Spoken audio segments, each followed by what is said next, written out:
Hey everyone, my name's Madison. Thanks for checking out my channel. Today I'm going to do a book review of Diane Setterfield's Once Upon a River. I read this book a few weeks ago and I'm going to go through the premise and the summary, some of the themes in the book and a couple of quotes I really liked, and then I will tell you what I liked, what I didn't like, and whether or not I'd recommend it. Okay, so the premise of this book. On the winter solstice in the mid to late 1800s, on the banks of the River Thames, a man who is beaten and disheveled and soaking wet bursts into an inn carrying what appears to be, or what is, a dead little girl in his arms. He faints, they catch the girl is dead, they put her in another room to wait for a doctor and tend to the man. But later that night, the little girl wakes up. No one knows who she is, no one knows who the man is, and the story revolves around three different families who believe that she belongs to them, that she is their missing little girl. Okay, so let's talk about these three families. So you have the Vaughns. The Vaughns are a wealthy couple who 2 years prior to this opening incident lost their child. She was kidnapped from their home one night, and they have spent essentially 2 years in mourning over this, and they've completely lost connection with one another. Grief has torn apart their life and their marriage. And when they hear about this little girl in the inn, the wife immediately says, I have to go see who this is. I have to see her. And when she sees a little girl, she decides, yes, it's been 2 years. My daughter was 2 when she was kidnapped. This little girl is 4. This little girl is my daughter. And so that's the first storyline. The first family that believe little girl belongs to her. The second family that believes the little girl belongs to her is a little bit more complicated. The patriarch of this family is a man named Mr. Armstrong. He hears about the little girl and he believes that this little girl might be his granddaughter. He's estranged from his son, so he's never met his granddaughter, but just through circumstances he thinks it might be her. He goes to get his son, Robin. Robin comes, sees the child, behaves rather oddly, but eventually decides the child is not his, but he keeps visiting the Vaughns, giving people the impression that he can't decide, is the child his or is the child not his? And so that's one main conflict in the story. And then you also have this woman named Lily. She's poor, she's a maid in, I think, like the pastor's house or something, although pastor's probably not what they call him in the book. Sorry. You don't exactly know what her story is, but she comes into the inn the next day, she looks at this little girl, and she's just crying, and she thinks it's her sister, which doesn't make a whole lot of sense, but that is what she thinks. And so you go through the rest of the story, and Diane Setterfield weaves their story together, as well as the story of the man who found the little girl, and the nurse who declares her dead and then alive again. The man is a photographer, and so photography also plays a really interesting role in the story because it's the first way that we're capturing our memories.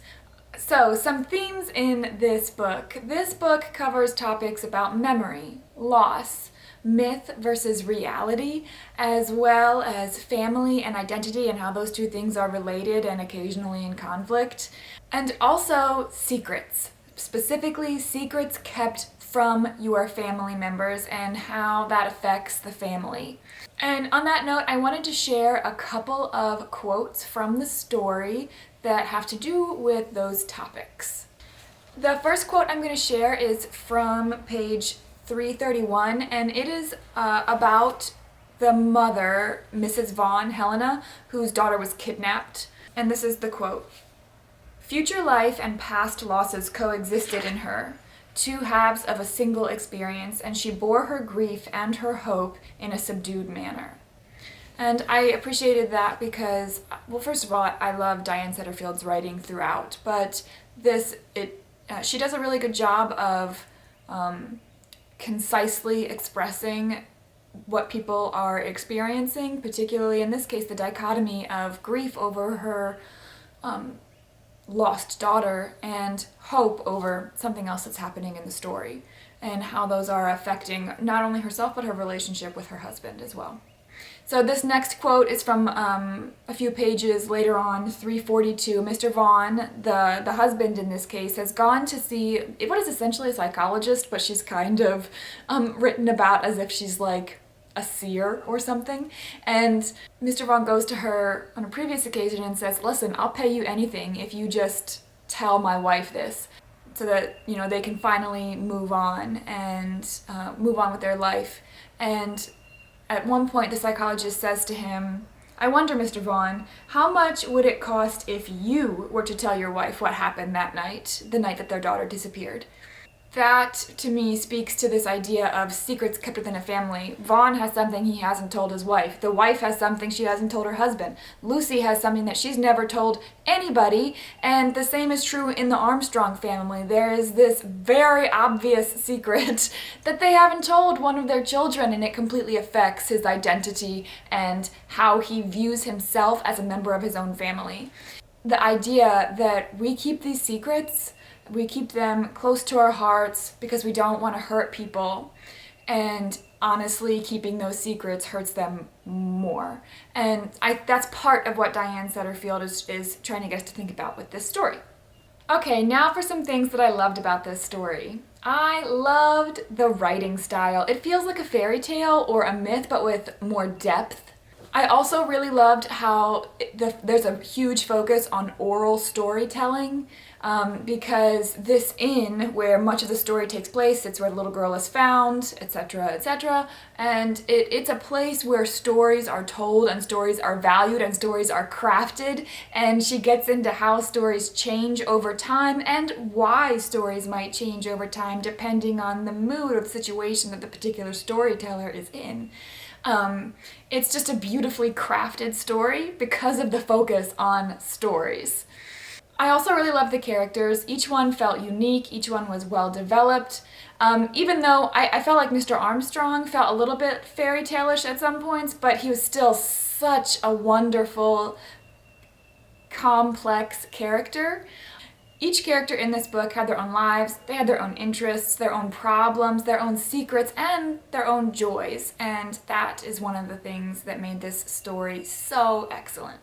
I also loved the way that Diane Setterfield wove the story of these three families together in a really beautiful way, but also in a really sinister way. You see it coming for the most part, but there are a few good surprises along the way as well. Finally, I loved the mythical element of this story. I'm gonna post an article in the notes section of the video, because I read an article about how Diane Setterfield kind of created the more mythical elements of this, particularly the riverman Quietly, who carries people. He's in the river and he will save people from drowning if it's not their time to die, or help them to the other side if it is their time to die. And it was just a really neat myth that plays on lots of other myths, and she talks about how she created that, why she created it, and it was a really cool part of this story. Now for a few things I didn't like. One thing I didn't like is, I can't really explain too much of it because it's towards the end of the story, but I didn't like the way that the characters worked together for kind of a big reveal moment at the end of the story. It felt sort of fake. It was interesting because it didn't work the way the characters expected it to, but it did help move the story along. So